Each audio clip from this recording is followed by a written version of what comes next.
बोला है कि स्क्वायर लेमिना है हमारे पास ओ ए बी सी, ठीक है, और इसका लेंथ 10 सेंटीमीटर दिया है। सबसे इंपॉर्टेंट बात जो इस क्वेश्चन में है कि इसको पाइवट किया हुआ है ऊपर। अगर हम ये भूल गए कि ये पाइवट किया हुआ है ऊपर, तो हम इस क्वेश्चन को कंप्लीटली रॉन्ग जो है इंटरप्रेट कर लेंगे।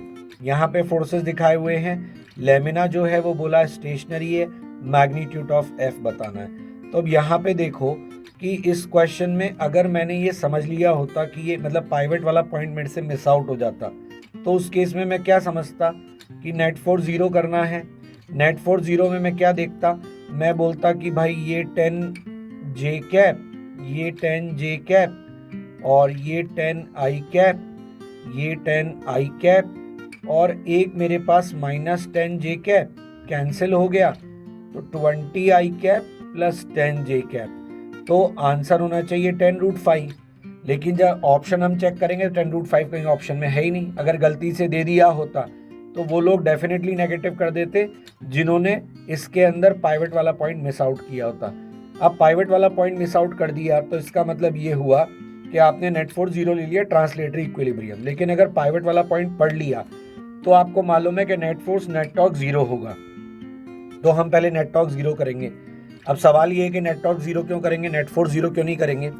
क्योंकि यहाँ पे जो ओ है, जो आपका हिंज है, वो हिंज फोर्स प्रोवाइड कर सकता है, तो उसके फोर्स की वैल्यू हमारे पास है नहीं, तो वो फोर्स प्रोवाइड कर सकता है। तो वो फोर्स प्रोवाइड कर सकता है तो फिर हमारे नेट फोर्स की कैलकुलेशन में अननोन आ जाएगा।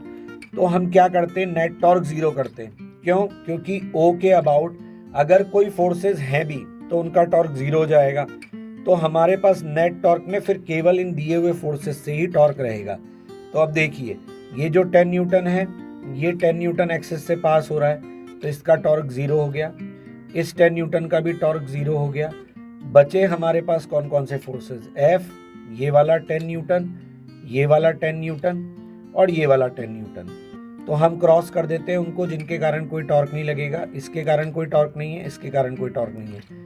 एफ के कारण टॉर्क देखेंगे तो इस डायरेक्शन में होगा, इसके कारण टॉर्क देखेंगे तो इस डायरेक्शन में होगा। क्यों? क्योंकि ये आर परपेंडिकुलर, ये एफ, हाथ घुमाओगे, ये आर परपेंडिकुलर, ये एफ, हाथ घुमाओगे, और ये आर परपेंडिकुलर और एफ, ये हाथ इधर घुमाओगे।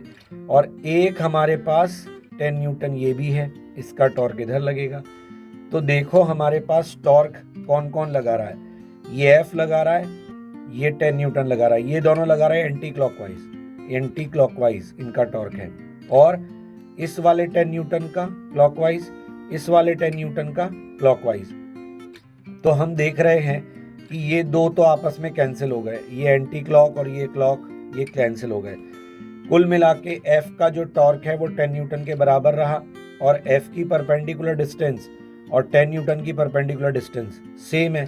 तो उस केस में हम डायरेक्ट बोल देंगे एफ इक्वल टू 10 न्यूटन।